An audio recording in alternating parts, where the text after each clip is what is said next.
Ron, thank you so much for coming today for the Thailand podcast number 2. It's a big honor for me. Out here in Bangkok, Thailand. Yeah, Bangkok is amazing. I live here for 15 years right now. 15? Yes. Oh, wow. And where were you from before that? I'm from Holland. Yeah, I tried to make movie projects in Holland, but eventually I ended up in Asia, and which is actually a big dream for me, to make a living and live in Asia. You know, when I was young, when I was a teenager, a kid, I always draw the like Chinese signs on the wall, have Japanese screens, and like these fans. Everything was already Asian. So now it's a kind of, you know, I'm here right now. It's like living it. And do you feel like the Thailand movie industry is a lot more prominent than kind of like your home country's movie industry? Absolutely. Yeah. It has a lot of reasons. In Holland, there's a lot of bureaucracy to get things done. Thailand is a very good entertainment kind of country with good locations, a movie-friendly business, teams who are very experienced. This is a lot of selling points here. Sometimes with politics, it's a little bit counterproductive, but even though with politics, there's still a lot of movies here. And Thailand is almost like the center of action movies in Asia. Absolutely.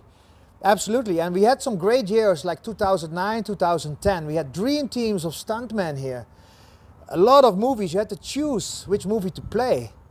But still now, it's even in COVID times, it's picking up.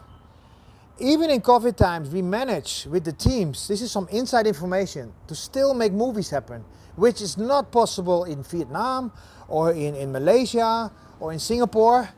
It's about the professionalism in this. Mm-hmm. So we have to do like COVID tests like every 2 days. The COVID tests are brutal. It's brutal, but we managed to get Hollywood movies here in this period. Wow. So we managed to even legally do this, which would be impossible in less experienced countries or production teams. Yeah, I even was part of a pretty large, it was a 1 million baht budget TVC commercial. Yeah. And it hasn't came out yet, but this was my first time I ever had to do the COVID test. Yeah. That if someone hasn't done the COVID test, they basically take a Q-tip almost the length of this, right? Yep. And they stick it down into your nose. Oh yeah. Yeah, and you gotta wait like what, 20 minutes? And then they put it on this little, what's that called, antibody stick or whatever it says if you're positive or negative for the virus. Yeah, you know it in one day, like in the afternoon, or you can do it quick as well. They even have a kind of blood test. If they really want to do it quick, like a quick blood test, and they can see it. It looks like a pregnancy test. Oh. They had it in me in one case, just to test quickly, like you have COVID or not. Okay, we can go shoot. Sometimes shooting schedules change, sometimes. So you have to be very standby. So they say, okay, let's do a quick test right now, and we're going to shoot, or tomorrow, or. Yeah. It's like that in the movie business. Why do you think that is, that the movie business is so kind of unorganized? Like, I feel a lot like the business world, they're like, you got to come in on this day. They give you 2-3 months ahead of time. They're like, okay, you got to do this. But sometimes with some movie projects, they call you like a couple days before, right? And yes. They're like, hey, you got to be here at this time. Yeah. This is the budget. We'll give you, you know. Well, I've been in production myself. So there are a lot of factors actually. So we have to have all the schedules of all the actors, and especially the main actors, right? So we try to work around the schedule of the main actors. But sometimes they have something urgent, or if the contract is not clear, or sometimes they ask like, or they get sick, and then everything have to move. Oh. Like it is crazy. Also weather-related issues. Sometimes it have to be a sunny day and it turns out to be very rainy, or there's some flood, or those kind of things. So production teams need to be very flexible. But as actors, we are used to this. So we're not surprised like, okay, it's cancelled or it's delayed or... So, but yeah, sometimes you can lose other jobs because of this. Right. And sometimes you can be very disappointed emotionally, like this is not happening or this is delayed. But it's for us, it's a kind of the instableness is stable for us. Like this wavelength of life, even with the money you earn, or this is actually a stable pattern for an actor. While if you're in the office, right, it's like you get every month your salary. But this, for me, is stable. How weird it sounds. It's just how you decided to live your life. That's the path that you chose. You know what? This is like a heartbeat. Literally, you feel alive because you don't always know what's happening tomorrow. So life is like a heartbeat. And this keeps me alive. It's like a challenge sometimes too. And also sometimes to go back to survival mode is also a good feeling. Like it's like teamwork, right? But you need to have a partner which is also can live with it. Some girls would break up. Some girls would join you in this teamwork. And that's what you need. Else you will have also internal battles. Like personal battles about why you're so busy, or why you never sleep, or why you travel a lot, right? It would give you trouble. So once you find stability in private life, and then survival is winning in the movie business, you can take on a lot of big things.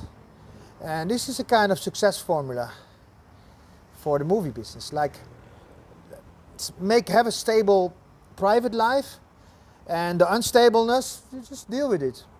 Were you much of a partier when you were younger, or not really? No. You were always kind of straight and narrow? Yes. Yeah. People said I was boring.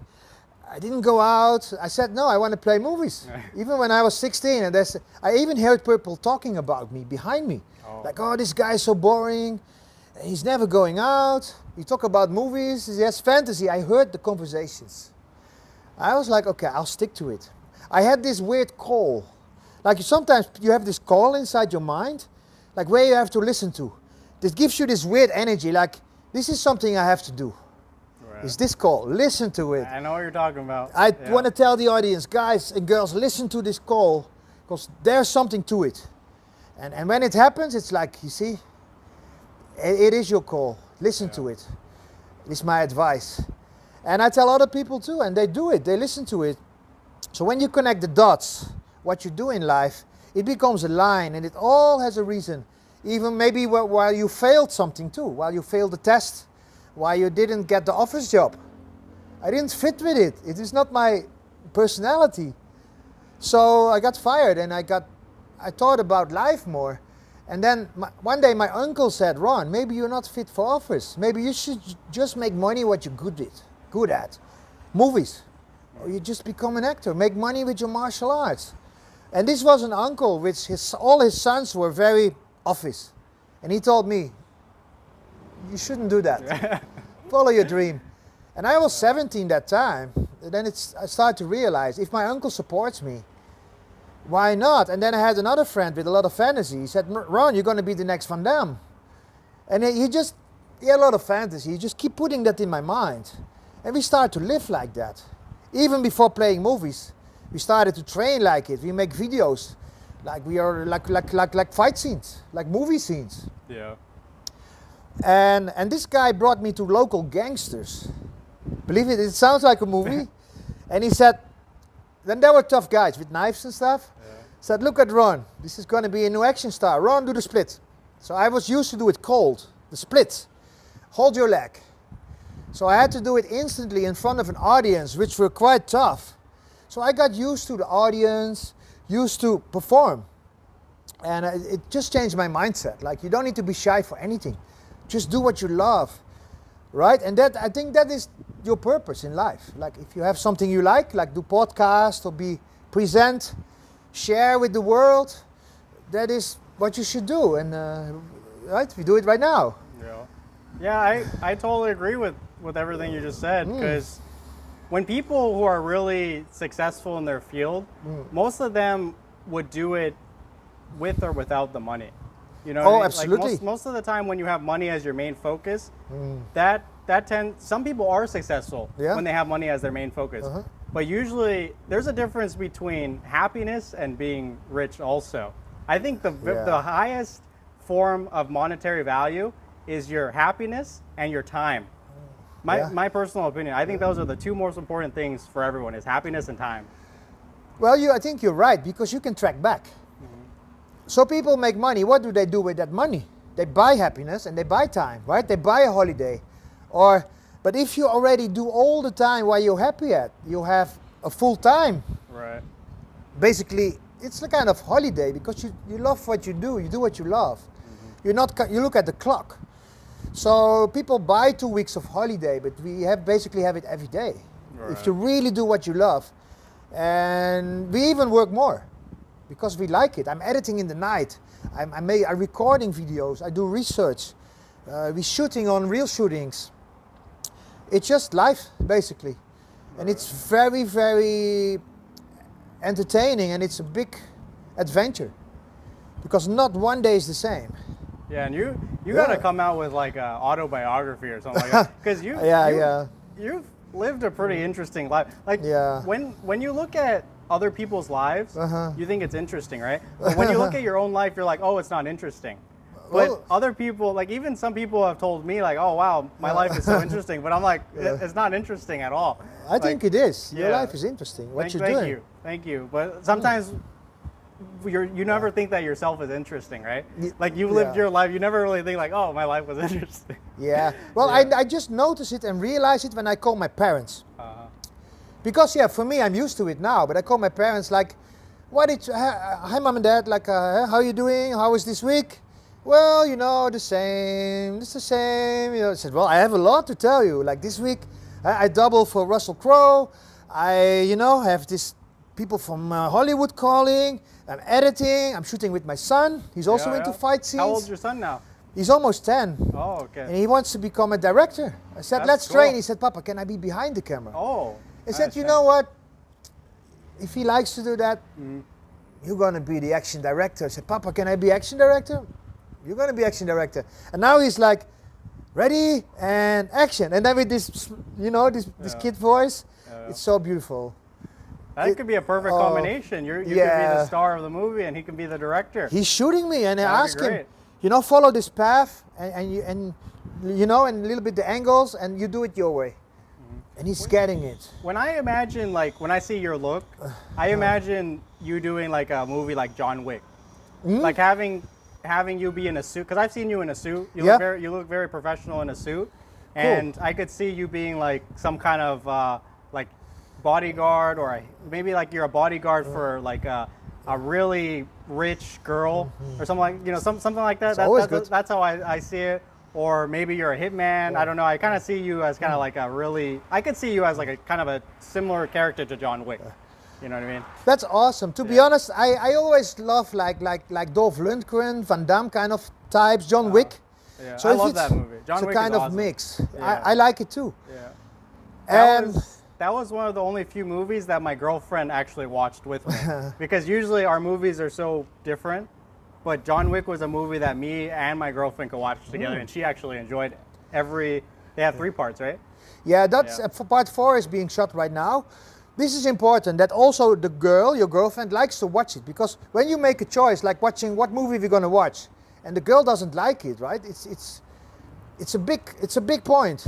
So we as filmmakers, like I have my own movie right now, The Last Fighter. It's also a movie for a lady, for a girl to watch. Like, wow, this is emotional. There's a lot to it. So for both markets, it's very important.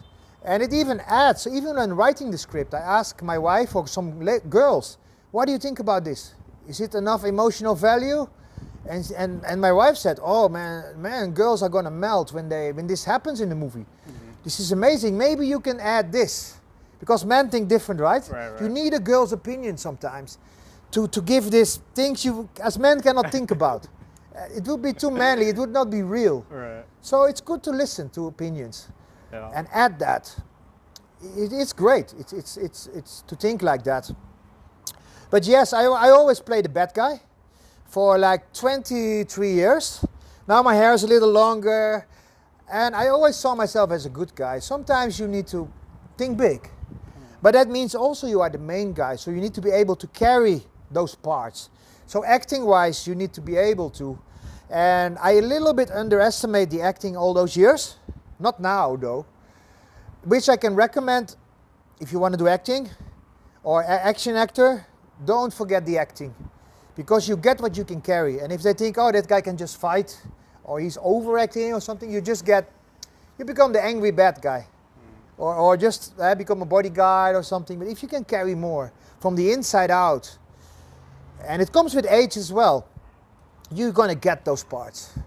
Directors see that, or producers. Like you should be like what you just say right now, right? You should be that kind of guy. You seeing me like that is a compliment. I kind of see like a similar character to John Wick, but also a combination of maybe, you've seen the Breaking Bad series? Yes. Okay, Yeah. so you know how Walter White in that movie, or in that series, he's a bad guy, but you're rooting for him. You know what I mean? So maybe there's some way that you could kind of mix all of that kind of into like one character. You know what I mean though? You know, that's even more interesting, because if you can swap, or being a good guy but actually bad, or being a bad guy but actually people will love you as a bad guy, that is amazing. Actually, that happened in the Thai TV series. I was a super bad guy, but people start to kind of root for me, because all the beautiful, handsome Thai actors, I beat them up, but they kind of liked it. And if they were even like, oh, the bad guy is coming, he's going to teach them a lesson. They kind of enjoyed it. So it can turn, a villain can actually have a good spotlight sometimes. If you play it well, but I think you need to have gimmicks. You need to have something to it. You know, like a gimmick is, for example, I had this kind of needle and I give myself a shot and then I change character. Or you have to have attributes to it. So not just be angry, but the way you get angry, the way you look. You have your way, like in Jackie Chan, I crack my neck, right? In Who Am I crack my neck. Like video game characters, where when you start your posing, the way you, like Bruce Lee. If you don't have that, you're formless. It's hard for people to describe you, right? Like how to describe Chuck Norris, oh, the guy with a lot of chest hair. How to describe Van Damme, right? Splits. How to describe, you need to have something. Yours would probably be your kick. The kick, the leg holding. I mean, from your logo right here. The neck cracking, the life is action. It's things like that. And you have to create that. So at some point, one guy told me in the movie business, Ron is just a boxing bag. He's always the bad guy, he's getting hit. I started to think, it was good, I was in a small depression. I started to think, I'm not a boxing bag. Remember those old days when I wanted myself as a main star? You know what, I'm gonna use those gimmicks, I'm gonna create my own style. Recharge, 4 years ago, every day. Started from scratch, like a computer game. You know computer video game characters? They have their Tekken, stuff like that. Dead or Alive, Street Fighter. Okay, I started from zero. Poses. Can I ask you real quick? Are those games pretty accurate, like in martial arts? Is that pretty, like the form and stuff like that? Is that pretty? Yes and no. I think 50-50. Okay. It's not all useless. To be honest, some combos are the real deal. And people think it's only show. Good thing is, either combos, it's really like optimized for aesthetics. So it's very good for movies, so it's very compatible with movie fighting. Sometimes you just add some tactics to it. So you do the combo, you do it with a partner, and just test it. Like if you attack me, can I really use it? And then we optimize it. We use some tactics to it, and that worked for me. I did so many tests with my friends and other actors. Like, if you kick like that, I try this, but maybe I have to adapt. And you create something beautiful and personalized, and you're not like a Van Damme copy or a Tony Jaa copy, because the Bruce Lee copies in the past, it's hard to make it like that. So Jackie Chan was smart back in the days, right? He put the comedy to it, and that's how he got really known. But there's a lot of actors out there, they not have this identity, so it's hard for them to make that difference. So realizing that is good. And have fantasy, get ridiculed. The thing is,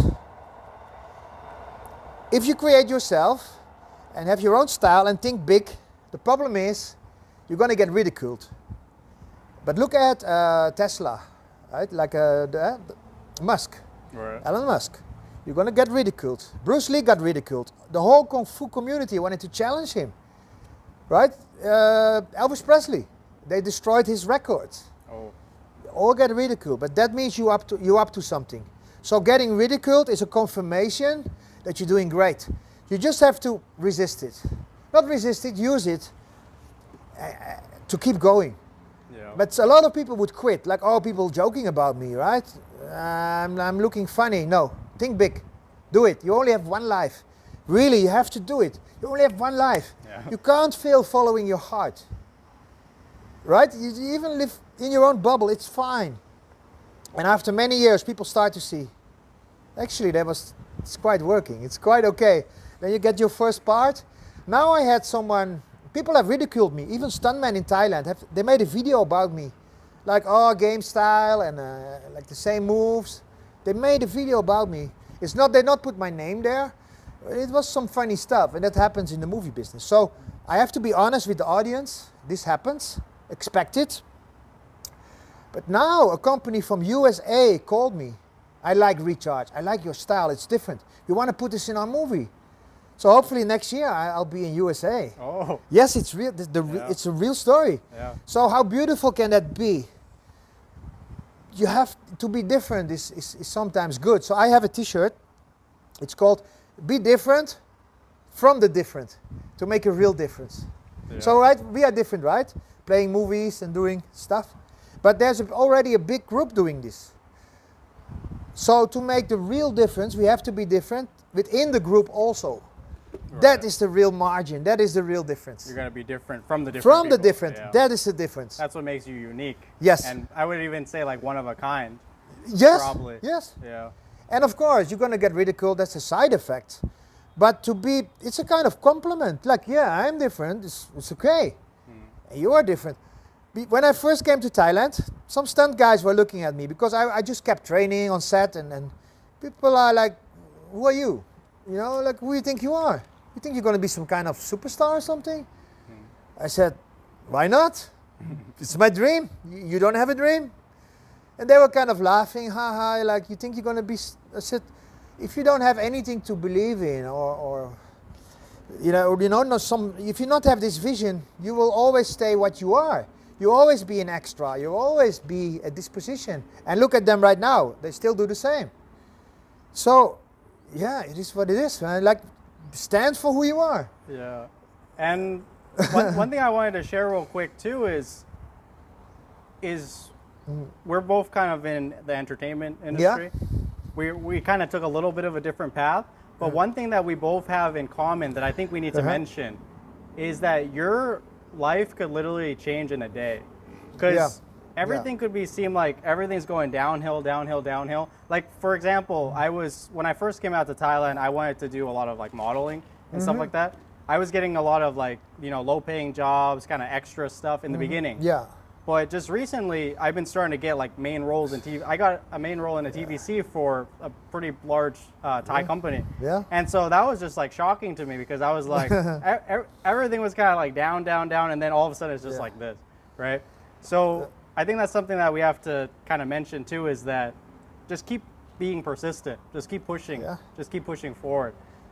Is this famous picture we have sometimes on Instagram, like people digging for gold, and there's two people, and the gold is so close, and one guy give up. Yeah. Movie business is like that. I know a lot of people, they almost wanted to quit, and then a very big job came. Yeah. And they keep going.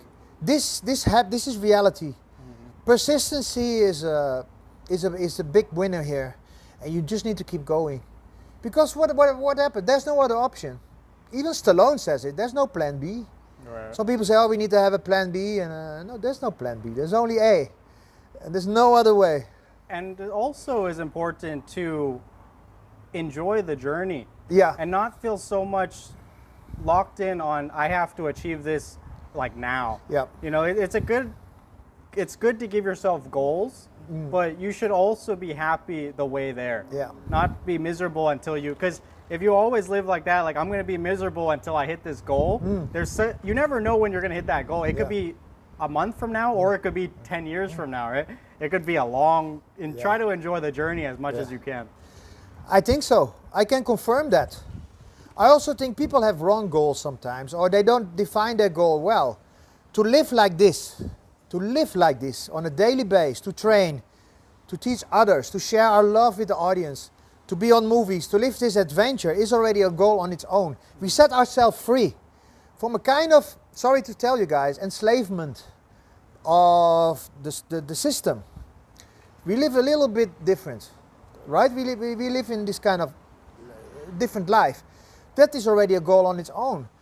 And even a training, like if I go train tonight, is as great as being on a set with Jackie Chan. It's the same feeling. It's not less, it's not more. Even before movies, if I track back, like when I was just training as a kid with my fantasies, it was as great as now. It's not different. When did you start training in mixed martial arts? I was like, I did karate when I was 12, 11. I did judo before, but karate I think was the game changer. Karate? There was Karate Kid, there was the Ninja on TV, Young Master with Jackie Chan. It was all in the same time. Rocky 4. Man, we had this motivational bomb going on. And as a kid, you see that and you are a little insecure, right? I was skinny. I got hit by a girl one time. I was like, this is it. You know, this Karate Kid. Yeah. And this was a kind of mystery. Martial arts, like the secret techniques. So I'm reading books and I just saw pictures. And I just imagined what it could be. So could it be this or could it be? I just tried to do stuff. Tried to hit wood, break wood. Tried to be tough, making the ninja stars. And we were just, basically what we did in the past, we do it now for money. It's the same thing.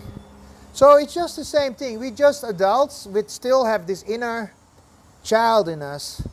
And you can't lose it because you're going to die. You need this excitement, you need that.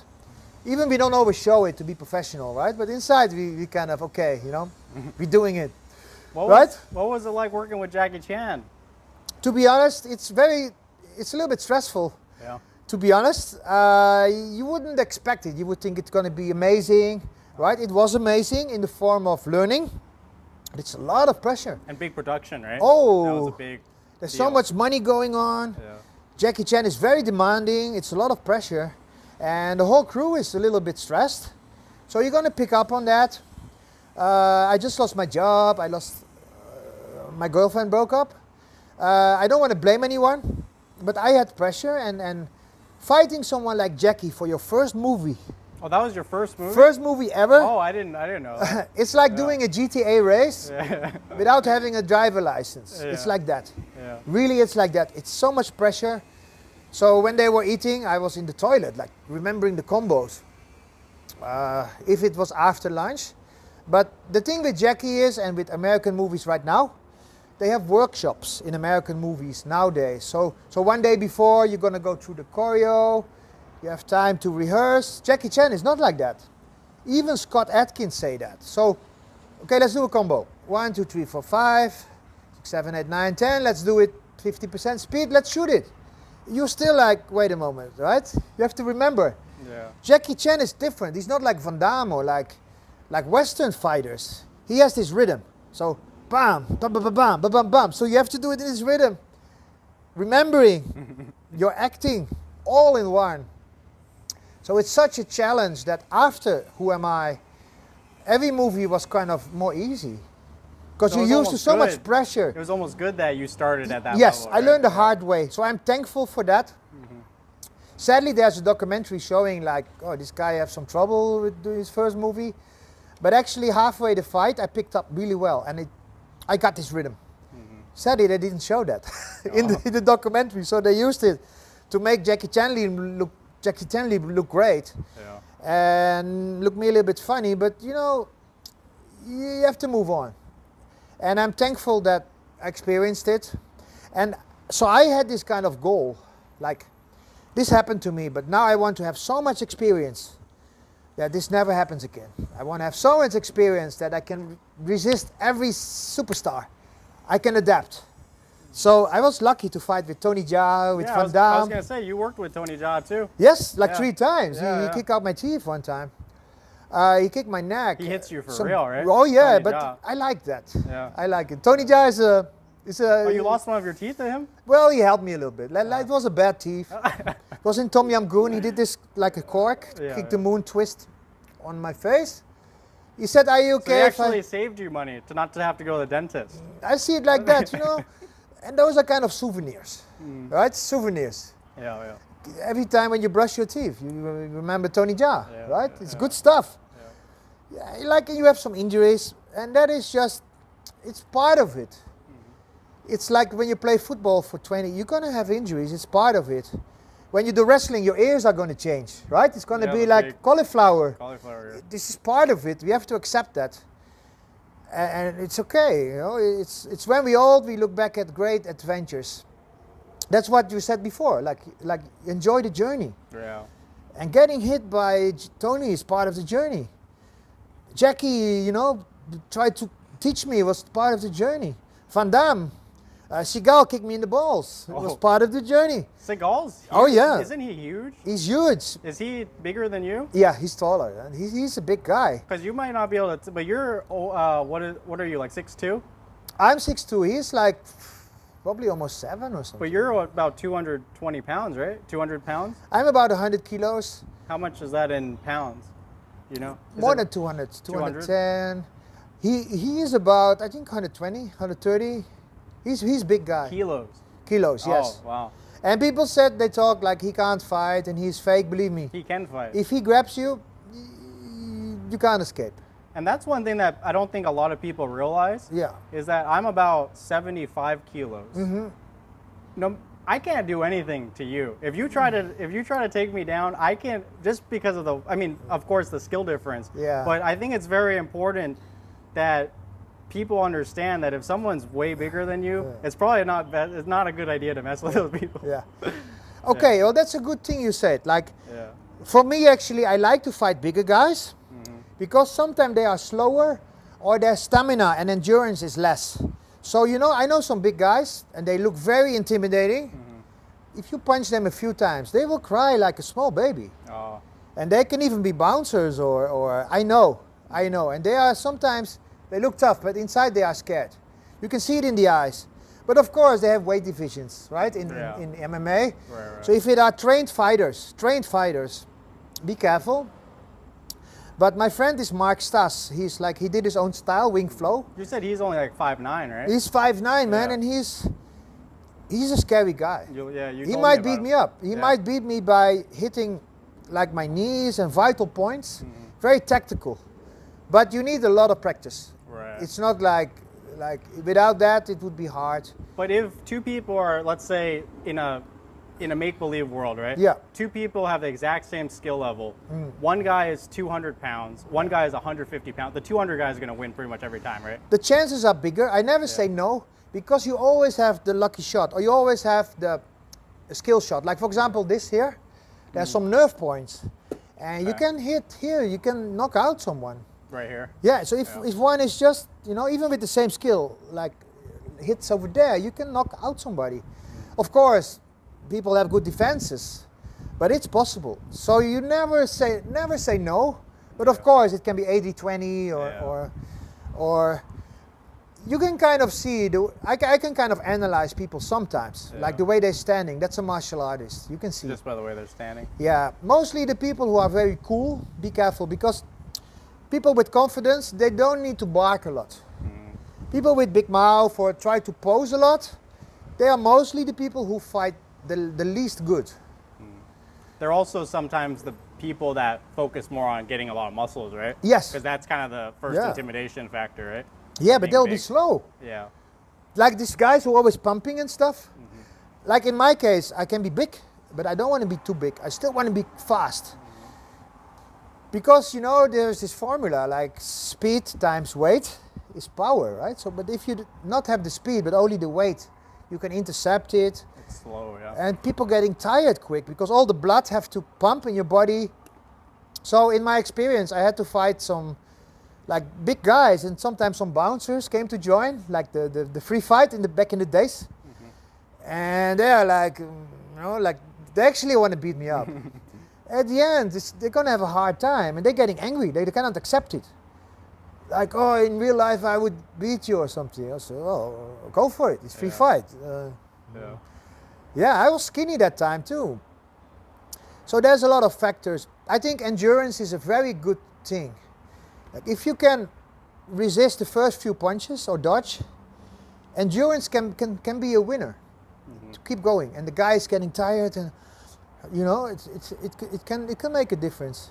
Still, also you need to take some hits. You cannot train your face, right? Even the big fighters, if you get hit, you can change your body to take hits to absorb it. Yeah. You can absolutely take it. The face cannot. Yeah, like Thai guys, like if you give low kicks, you can train it. Your abs, if you get kicks in the body, your face, you cannot train it. You cannot. Yeah. Your body you can prepare. Yeah, I was shocked. I've seen. Do you watch a lot of UFC? Yeah? I was shocked to see some of like Alice. Do you know Alistar Overeem and stuff like that? Like if they get hit like right here, they're done. Yep. Just like right here. Yep. But they could take hits like you said, Oh. all around here. Okay, but right here, Yeah. that's it. Yeah. That's it. That's it. And that's why that is the factor, the unpredictable factor. But body, okay, you can get knocked out on the liver or solar plexus, but it's very hard, to be honest. It's very hard. You need the right timing. And but I've seen quite some fights also in like stories from bouncers or stories from my friends, and I talk to a lot of fighters.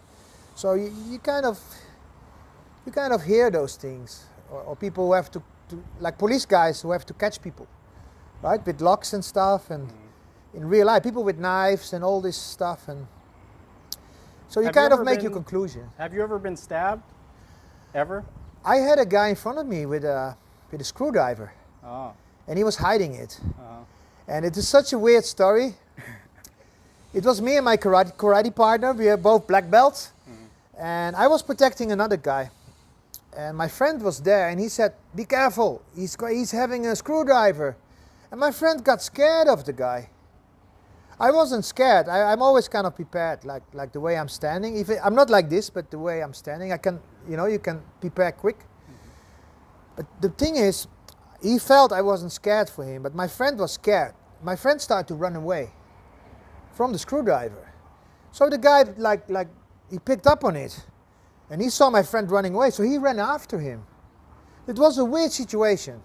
My friend should stay with me to protect me, actually, each other, right? So it was my friend running, then the bad guy with the screwdriver, and then me calling my friend, "Come back, it's okay." But at some point, I was next to the guy with the screwdriver. We were next to each other, like, "Come on, man, it's okay." And I was next to the guy, like, "Are we going to fight or not?" Like, and it didn't happen. Yeah. It's just like, "Come on, man, this is some ridiculous stuff." Like, and he calmed down. And so sometimes to avoid a fight and be cool is also a power. It's also a skill.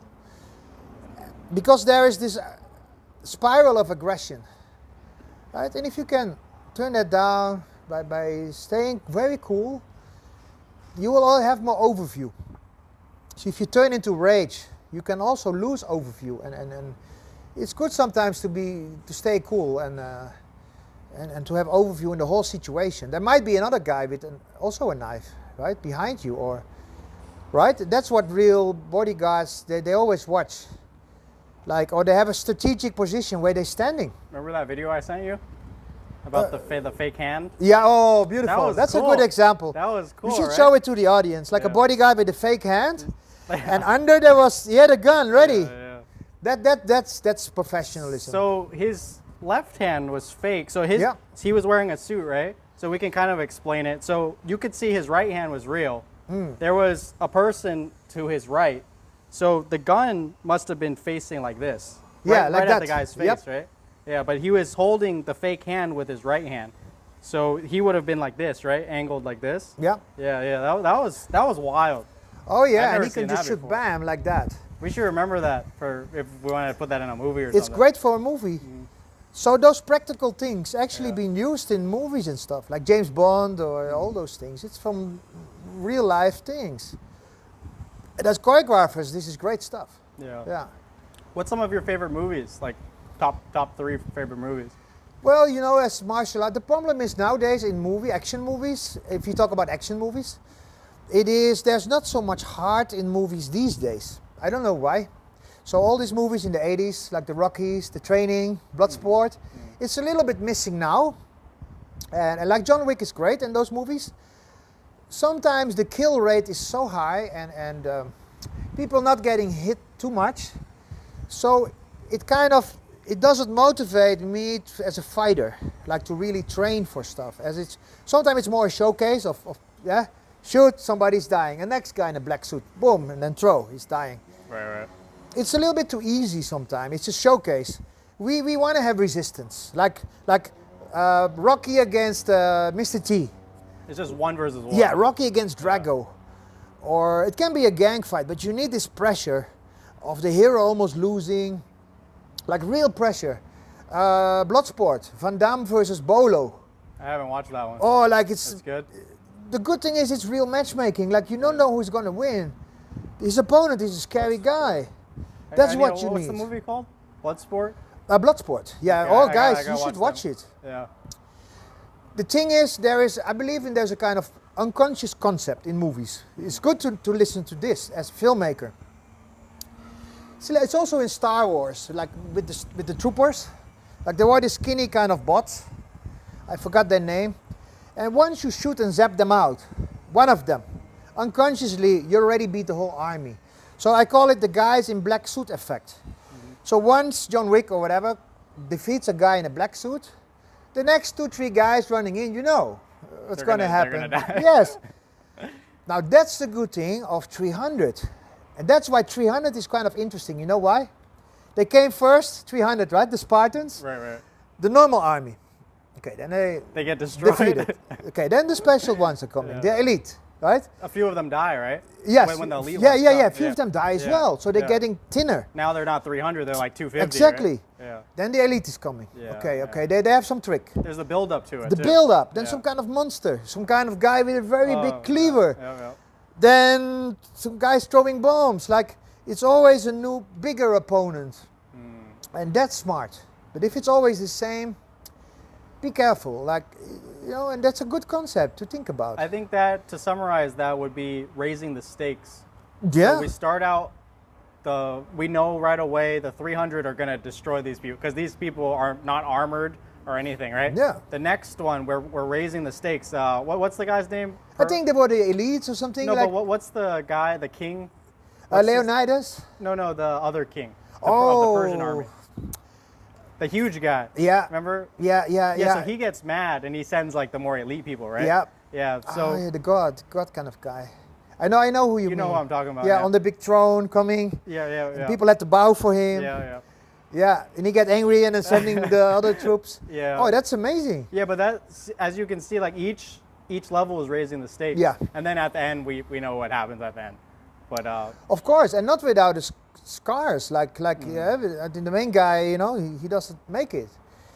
But the also- story is beautiful. I also really like that the hero of the story also sticks with his men until the end.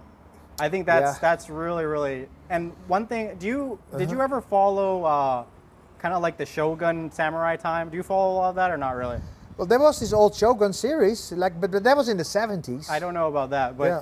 but if you actually study that, it's absolutely insane because they were called daimyos. Oh yeah. And they were like the kind of almost like the king of that province.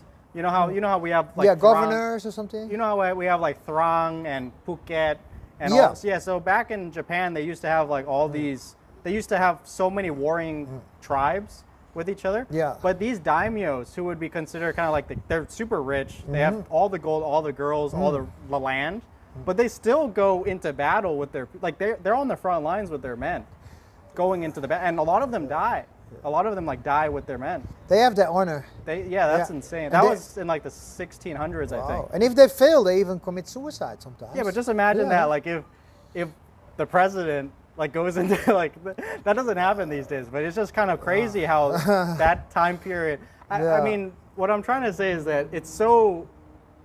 I have so much respect for the daimyos because they have everything. They have money, they have women, they have land, but they still go to fight into the front lines. Those are real heroes. It's a real. Those are real legends.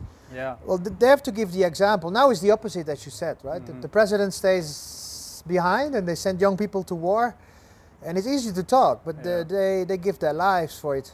That's some morals. It's still in martial arts sometimes, like the code of the samurai. Honor, respect. You have to give the right example as a teacher, Right. right? Also so still a lot of those values are there.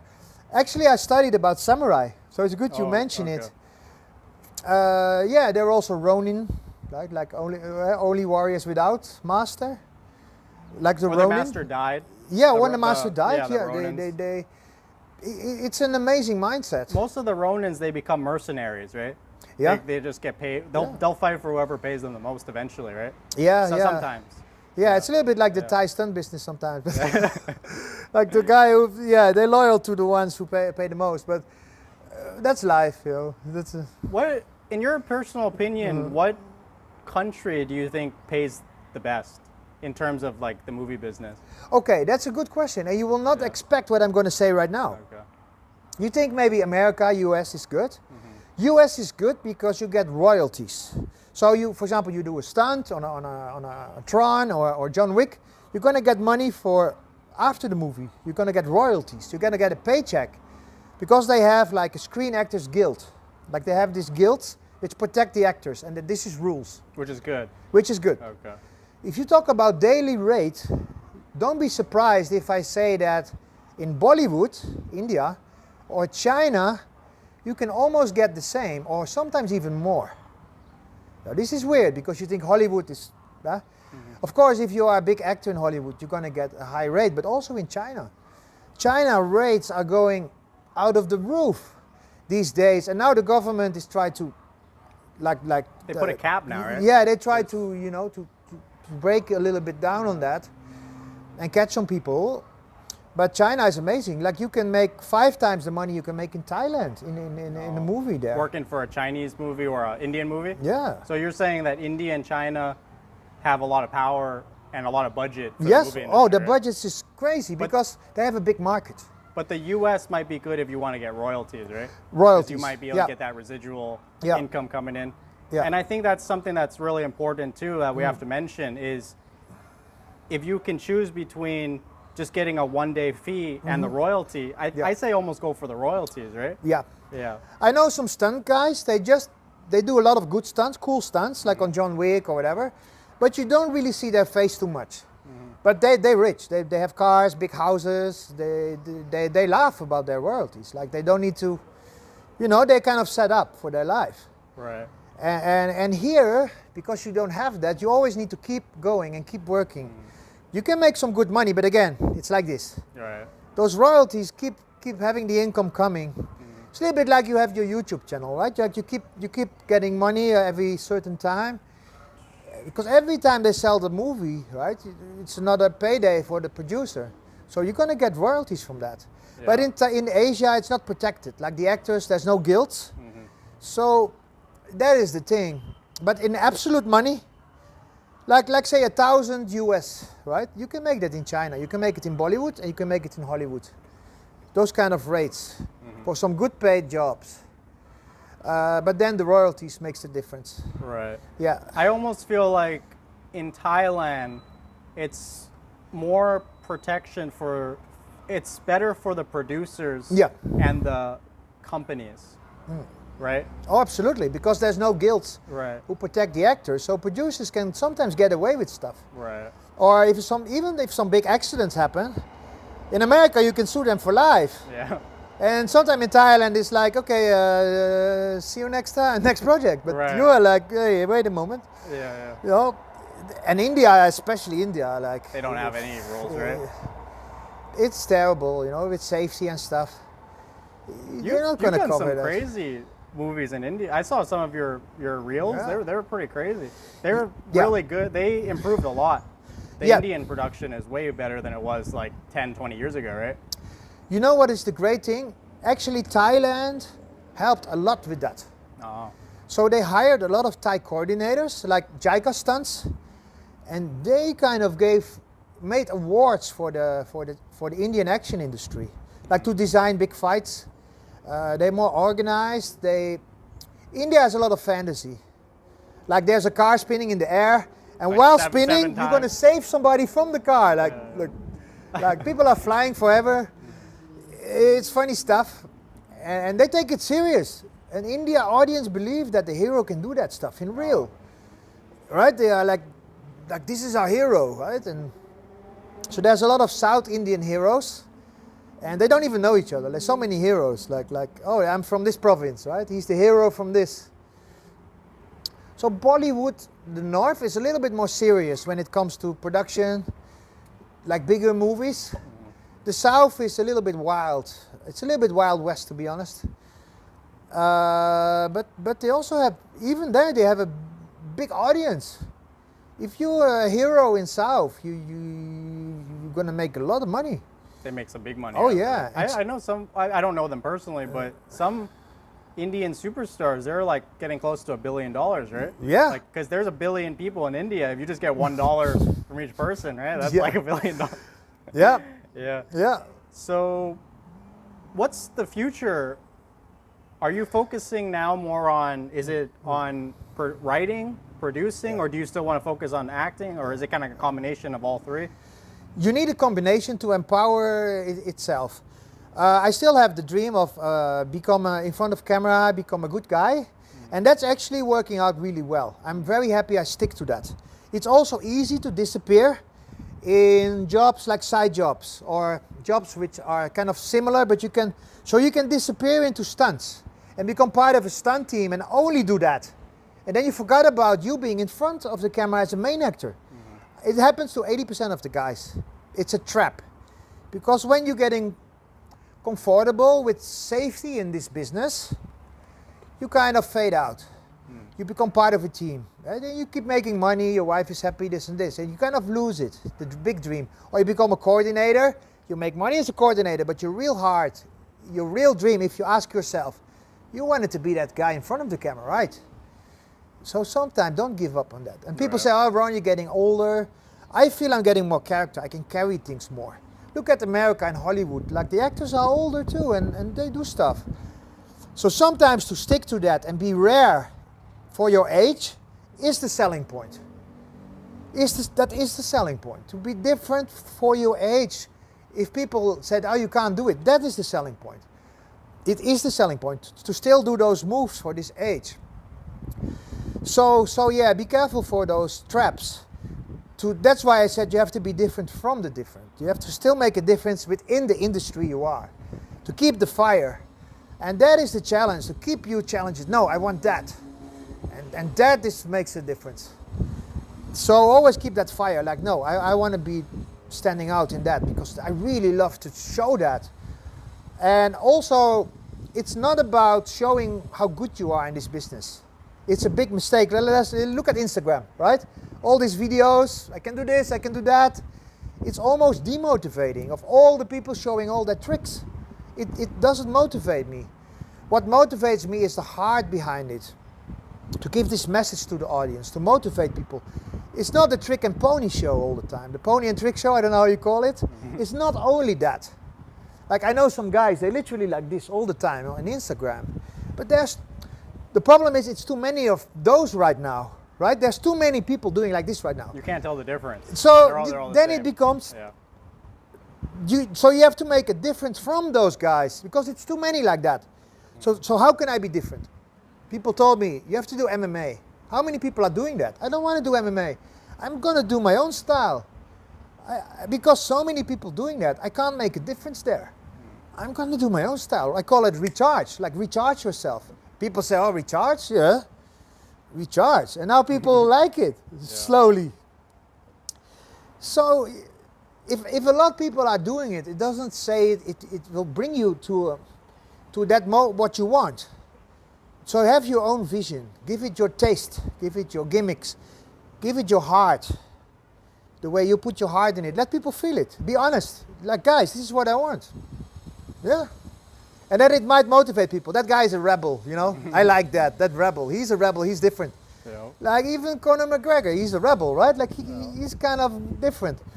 Some of your biggest critics might become your biggest supporters. Exactly. Yeah. Though the critics, you need them. It's great. They are the biggest fans. Yeah. They check you out. Even to criticize you. They're giving you actually money on YouTube because by watching your ads, they keep looking. Yeah. So cheer those critics.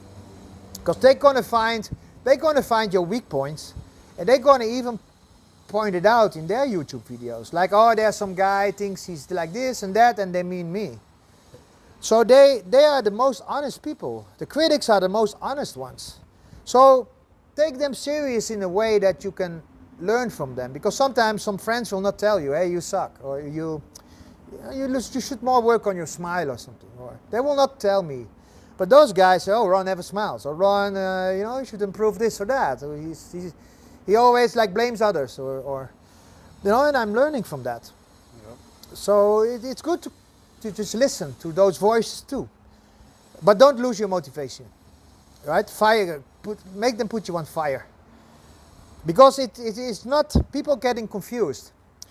In the movie business or business you want to do special stuff, it's a small piece of meat. Right? Actually, it's a big piece of meat, but there's a lot of people who want to grab that. So sometimes people bite, like scavengers, they bite another person first before they take the meat, to secure the meat, right? Like, I bite you, to secure the meat, this is my meat. Right. So some people they know they're going to get that meat if they bite someone else first. So biting becomes a normal pattern for those people, to bite others first before they promote themselves.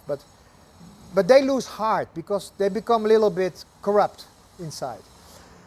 I think it's better to stick to this, and if you have the talent and they like what you do, you're going to get that part.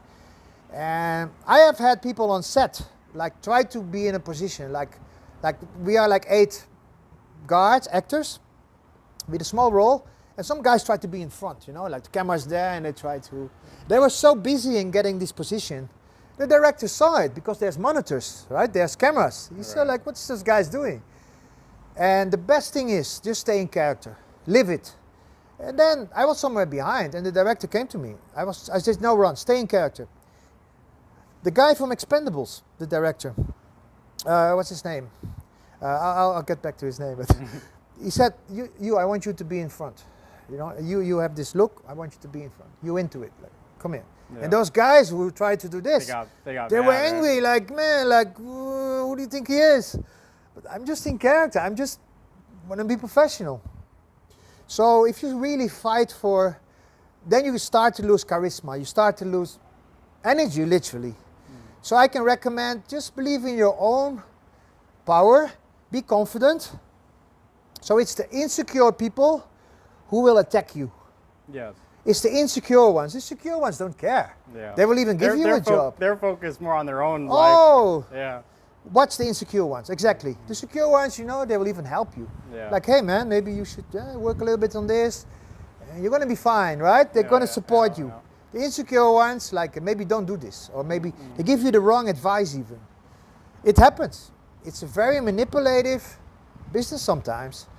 And when you can sense that, like a sense for that, and you follow your feeling, it can guide you. It can guide you. That's what I even tell my girlfriend sometimes. Like, be careful with your friends. Because some of your friends, they might be jealous of what you have. Yep. They might start to say bad things about, your relationship, stuff like that. Because they're jealous. They don't want to see you happy with someone. Yeah. So she's been very good, and she listens to what I say. But same as what you're saying, you got to be careful of the good ones and the bad ones. Yeah, they can be close to you. Mostly there's always one very close to you and a few around you. And also you have to see what people they stick with. So if there's a guy really hate you, like check who is surrounding them. They might be like also kind of friends of you. Yeah. They might talk about you. So like I said, when you kill a virus, sometimes, like when you kill a wound, sometimes you have to kill around it. You have to clean around it a little bit to kill the whole virus. Like you have to kill traces of it. So be careful, like the people who are a little bit friends of both, they might also switch sides or talk bad about you. It's better to clear it. Right. You don't want that. Or you just know, and you just know it. And use it as fire. The most important thing is, in my personal opinion, is to follow your gut. Yes. If you have a bad feeling about someone, it's probably because something's off. Yeah. I'm sure we both probably made mistakes that we could have avoided by not listening to our gut. Yeah. But Ron, I want to thank you so much. This has been an awesome Well, that's a talk. good conclusion, what Yeah. you just said. Yeah. And I'm so happy to have you on. It was great. And I wish you the best of luck with all the future. Maybe we can come up with a movie idea one day and maybe we can produce something awesome. I think, you know, there's no limits. And if you have this in mind, I have it in mind too. It's possible. Yep. There's a lot of possibilities. And we can do that. Okay. It's a lot, we have experience. And just putting the good mindset there. You know why in life you have to create stuff. You have to create stuff. Don't uncreate others, create stuff. And like this video right now, right? And I just hope this info can help other people creating, right? Not destroying stuff. Create stuff. Create yourself. Create the people around you as well, right? Like we're building each other now, doing this. This is amazing, you know? And this is the confidence we have in building others. And don't only think about yourself. And that is big thinking. That is bigger thinking. Right. You cannot do it alone, right? And then you can do great stuff together. You just be confident. And the world is amazing. And what's your saying? What's your saying, Ron? Life is action, guys. Life is action. I always say life is action, man. That's it. Okay. Yeah, Thanks, Ron. anytime.